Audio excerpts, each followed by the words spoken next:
नमस्कार। स्वागत है आप सभी का। दोस्तों आज आपके लाया हूँ भारत देश के 4 शहरों के दोस्तों बहुत महत्वपूर्ण उपनाम। अब दोस्तों ये 4 शहर कौन से हैं भारत में जिनका उपनाम जानना आपके लिए बहुत ही ज़रूरी है। तो दोस्तों जब भी आप कभी अखबार पढ़ेंगे, जब भी उसमें कोई दोस्तों लेख पढ़ेंगे, दोस्तों फिर इन उपनामों का जो है जिक्र हुआ होता है। और दोस्तों यदि आपको ये उपनाम ना पता हो फिर दोस्तों फिर कहीं ना कहीं उस टॉपिक को और ज़्यादा समझने में दोस्तों दिक्कत हो सकती है।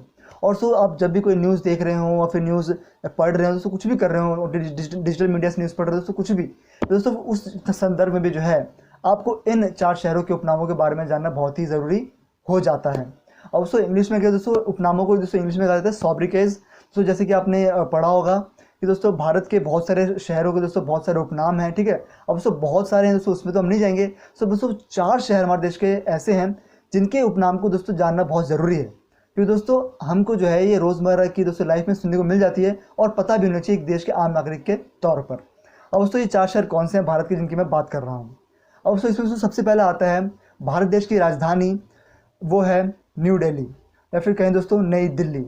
अब दोस्तों देखिए, आप ये बात समझिए दोस्तों, जो नई दिल्ली जो राजधानी है भारत की, वो दोस्तों वो कहीं ना कहीं जो है वो आधिकारिक राजधानी भारत की नहीं है। आप ये कह सकते हैं कि ये पूरे इसके लिए दोस्तों कॉन्स्टिट्यूशन में कहीं प्रावधान नहीं है कि क्या कहते हैं भारत की राजधानी जो है नई दिल्ली होगी। और दोस्तों इसको जो कहीं ना कहीं दोस्तों कानूनी आधार जो मिल जाता है दोस्तों वो मिलता है 69th कॉन्स्टिट्यूशनल अमेंडमेंट के तहत, जो होता है 1991 में, जब क्या कहते हैं government of institute of Delhi के लिए दोस्तों जो है एक उस कानून को पारित करा गया था। और दोस्तों फिर उसी संदर्भ में दोस्तों कहीं ना कहीं थोड़ा सा कानूनी इसको क्या कहते हैं सपोर्ट मिल जाता है कि भारत की राजधानी नई दिल्ली ही है, जिसे कहा गया दोस्तों national capital territory of Delhi. क्योंकि दोस्तों नेशनल कैपिटल टेरिटरी कहा गया नई दिल्ली को, क्योंकि दोस्तों नई दिल्ली जो है दिल्ली के अंदर एक डिस्ट्रिक्ट है। तो दिल्ली के दोस्तों कुल 11 डिस्ट्रिक्ट है और उन 11 डिस्ट्रिक्टों में से नई दिल्ली भी एक डिस्ट्रिक्ट है। और उसी नई दिल्ली डिस्ट्रिक्ट में जो है भारत की दोस्तों क्या कहते हैं सारी संसद बैठती है, ठीक है। वहाँ पे देश की जुडिशरी है, लेजिस्लेटिव है, ठीक है, एग्जीक्यूटिव भी है। फिर दोस्तों तभी जो है भारत देश की उसको जो है क्या कहते हैं नई दिल्ली को जो है दोस्तों दिल्ली नहीं नई दिल्ली को जो है भारत देश की क्या कहते हैं राजधानी कहा जाता है दोस्तों। क्या कहते हैं राजनीतिक राजधानी और प्रशासनिक राजधानी, यानी political capital of India and administrative capital of India. और तो साथ ही साथ जो है ये क्या कहते हैं न्यायिक राजधानी भी, क्योंकि जुडिशियल कैपिटल ऑफ इंडिया भी है, क्योंकि दोस्तों देश का सुप्रीम कोर्ट यहीं पे है, ठीक है दोस्तों। और लेजिस्लेटिव राजधानी भी है, क्योंकि दोस्तों क्या कहते हैं लेजिस्लेटिव संसद दोस्तों वहीं पर है। और दोस्तों क्या कहते हैं एग्जीक्यूटिव बॉडी भी क्या कहते हैं दोस्तों, आप इसको एग्जीक्यूटिव कैपिटल ऑफ इंडिया भी कह सकते हैं, क्योंकि दोस्तों एग्जीक्यूटिव बॉडी भी वहीं पे होती है जितनी प्रशासनिक है। क्या कहते हैं जैसे कैबिनेट सेक्रेटरी है दोस्तों, वो है क्या कहते हैं प्रधानमंत्री के दोस्तों के निवास दोस्तों वो भी वहीं पे है, राष्ट्रपति भवन भी दोस्तों वहीं पे है। दोस्तों वो एग्जीक्यूटिव क्या कहते हैं कैपिटल ऑफ इंडिया भी हो जाता है हमारे देश की जो राजधानी है नई दिल्ली। तो दोस्तों आपने देखा किस तरीके से दोस्तों नई दिल्ली को जो है पॉलिटिकल, एडमिनिस्ट्रेटिव, ठीक है, जुडिशियल, एग्जीक्यूटिव, ठीक है, और लेजिस्लेटिव कैपिटल ऑफ इंडिया भी कहा जाता है। अब दोस्तों अगला इसमें आता है दोस्तों फाइनेंशियल कैपिटल ऑफ इंडिया, यानी देश की आर्थिक राजधानी या फिर क्या कहते हैं व्यावसायिक राजधानी भी आप कह सकते हैं, कमर्शियल कैपिटल ऑफ इंडिया भी कह सकते हैं। और दोस्तों वो है मुंबई, जो कि दोस्तों स्थित है महाराष्ट्र में, और ये जो है महाराष्ट्र की राजधानी भी है। अब दोस्तों मुंबई इस देश की आर्थिक राजधानी क्यों है उसे समझिए।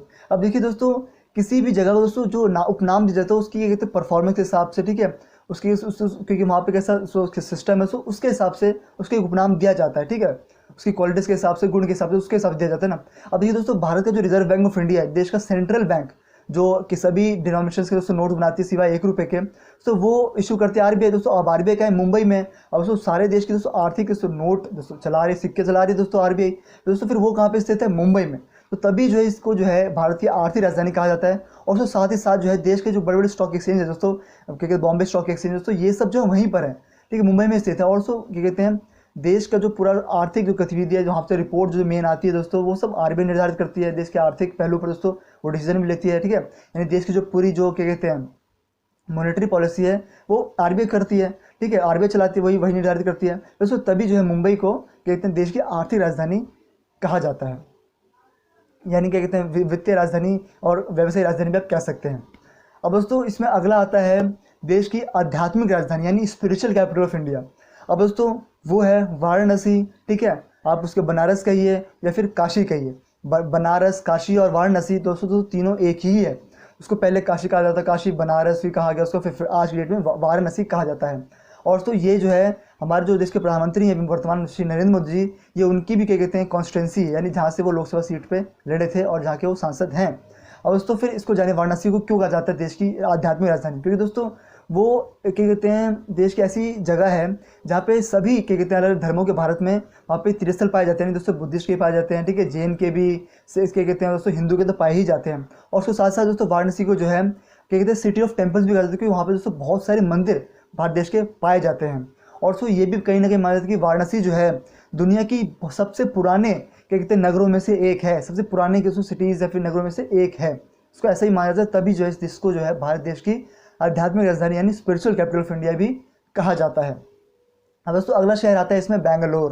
अब दोस्तों फिर बेंगलोर दोस्तों आज के डेट में इसको बेंगलुरु कहा जाता है। और दोस्तों बेंगलुरु जो को दोस्तों कहा जाता है इलेक्ट्रॉनिक कैपिटल ऑफ इंडिया, या फिर कहा जाता है इसको IT कैपिटल ऑफ इंडिया। अब दोस्तों इसको ऐसा क्यों कहा जाता है दोस्तों, क्योंकि आप देखिए दोस्तों जो IT सेक्टर जो सबसे ज़्यादा एक्सपोर्ट है ना दोस्तों जो IT सेक्टर सबसे ज़्यादा एक्सपोर्ट जो भारत करते हैं दोस्तों वो करती है बेंगलुरु क्षेत्र से ही। वहीं पे जो देश का ज़्यादातर IT का जो सामान बनता है इंफॉर्मेशन टेक्नोलॉजी का यानी कि सूचना प्रौद्योगिकी का, फिर तभी जो है इसको जो है भारत देश का क्या कहते हैं इलेक्ट्रॉनिक कैपिटल ऑफ इंडिया कहा जाता है। क्योंकि दोस्तों इलेक्ट्रॉनिक से जुड़ा हुआ जितने भी सामान दोस्तों और उसमें भी इलेक्ट्रॉनिक से जुड़ा हुआ और जो IT से जुड़े दोस्तों क्या कहते हैं इंडस्ट्रीज है, सेक्टर्स है दोस्तों, उसके जो मेन हेडक्वार्टर्स है उसमें दोस्तों इंपॉर्टेंट कंपनीज है जैसे कि इन्फोसिस है, विप्रो है, HAL है और ठीक है दोस्तों इसरो है दोस्तों, इनके जो हेडक्वार्टर्स दोस्तों वो बेंगलुरु है। ठीक है दोस्तों, तभी जो इसको देश की इलेक्ट्रॉनिक कैपिटल कहा जाता है। ठीक है, और IT कैपिटल भी दोस्तों वही एक ही बात हो जाती है उसको कहने के लिए।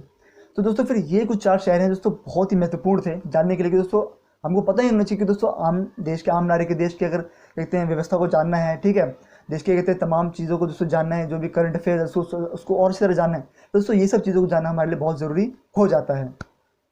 दोस्तों मुझे उम्मीद है आपको छोटी सी वीडियो अच्छी लगी होगी और दोस्तों ये जानकारी दोस्तों महत्वपूर्ण तो थी दोस्तों। मैं उम्मीद करता हूँ दोस्तों आपको जानकारी भी अच्छी लगी होगी। सो अगर अच्छी लगी दोस्तों प्लीज़ आप इसे अपने दोस्तों में शेयर करिएगा ताकि आपके और दोस्तों को भी पता चले इन सब चीज़ों के बारे में। दोस्तों मैं इस तरह की इन्फॉर्मेटिव वीडियोज़ और क्या कहते हैं नॉलेज वीडियोज़ दोस्तों बनाता रहता हूँ। तो दोस्तों आपको मिलो इस तरह की अगले वीडियो में। तो तब तक के लिए टेक केयर और सो आप सभी को धन्यवाद वीडियो आपने यहाँ तक देखा तो। और दोस्तों मिलो इस तरह के अगले वीडियो में। तो टेक केयर, जय हिंद, वंदे मातरम, नमस्कार।